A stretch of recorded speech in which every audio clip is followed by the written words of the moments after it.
What would you do if the people meant to protect your neighborhood turned against your own grandmother in a quiet town where rules became weapons? One elderly woman and her rescue dog stood at the center of a storm, but what no one knew was that this dog had a past and a badge. I drove to Willow Ridge expecting to spend a quiet weekend with my grandmother. Instead, I walked into a battle she'd been fighting alone. Grandma Ruth had lived on Birch Lane for 22 years. Widowed, diabetic, but sharper than anyone gave her credit for. She'd recently adopted a German Shepherd named Max, a calm, observant dog she said helped her sleep through the night. What she hadn't expected was the war that followed. 3 people were standing on her porch when I arrived. One of them, a tall woman with a clipboard and a permanent scowl, didn't bother with introductions. "Your grandmother's dog is over the 50-pound limit," she barked. "We've issued 2 notices. If Max isn't rehomed in 14 days, she'll face daily fines of $100. Max sat beside Grandma, quiet and unmoved. His ears twitched, but his body remained still, like a soldier awaiting orders. I stepped forward. "He's not hurting anyone. He's a rescue. My grandmother needs him." "That's irrelevant," the woman snapped. "HOA rules are clear." I didn't argue. Not yet. But something about the way she looked past Grandma, like she wasn't a person, just an obstacle, made my stomach turn. Inside, Grandma collapsed into her rocker. "I can't lose him." "Ava," she said, her voice thin. "He's all I have now. I promised her we weren't letting anyone take Max." That night, I read every line of the Willow Ridge HOA bylaws. The no dogs over 50 pounds rule recently added, and illegally. At that, no member vote, no ratification, just quietly slid into the enforcement manual. I set up security cameras around her property. Within days, the footage revealed what we feared: one of the board members, Vanessa Price, the same realtor who'd offered to help sell the house last month, was filmed trespassing into Grandma's yard, shaking Max's kennel and spraying weed killer along the fence line. Max never barked. He just stood watch. Then came the message, spray painted in red across Grandma's driveway. No dogs. No exceptions. "Boss awesome. Boss comes." I called the police. Officer Daniel Torres arrived. Took notes without much interest until he saw Max. "He looks like Axel," he said slowly. "K9 unit out of Deschutes County. Lost during a mudslide last year." He gave a German command. Max obeyed instantly, alert posture, focused eyes.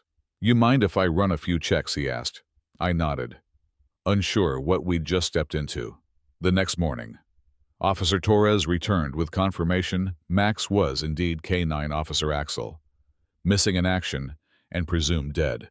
His handler, Sergeant Luke Monroe, had filed a report months ago.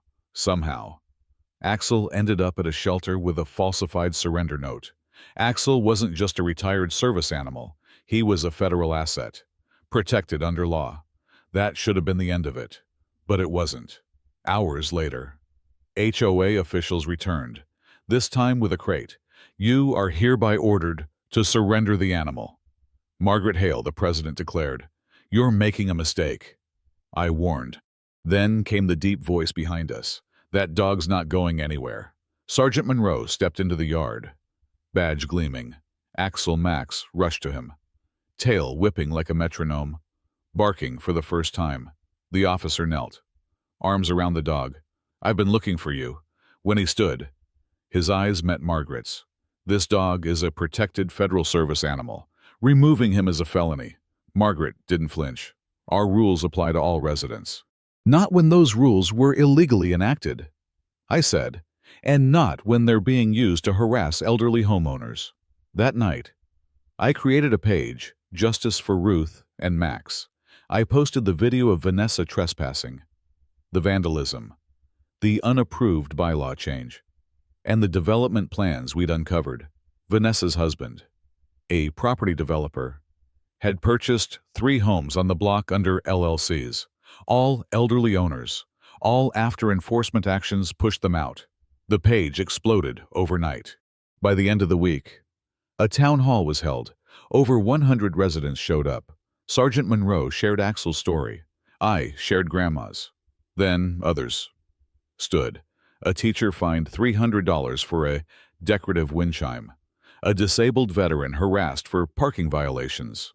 A young father penalized for sidewalk chalk art his daughter drew. This wasn't about dogs. It was about control, about fear. And now, the neighborhood was done being afraid. What came next was swift. A county investigation into Willow Ridge HOA began. Margaret Hale was subpoenaed. Vanessa's real estate license was suspended. Funds were audited over $160,000 in misappropriated spending uncovered. A temporary resident-led board was elected. Max Axel became a symbol. Local kids drew pictures of him. The mayor gave him an honorary medal. Grandma's photo rocking in her chair. Axel at her feet ran in the city paper under the headline, "The Dog Who Watched the Street." Weeks later, as we grilled burgers at a neighborhood BBQ, Grandma leaned over and whispered, "I thought I rescued him." She scratched behind Axel's ears. "He thumped his tail once, but it was him who saved me."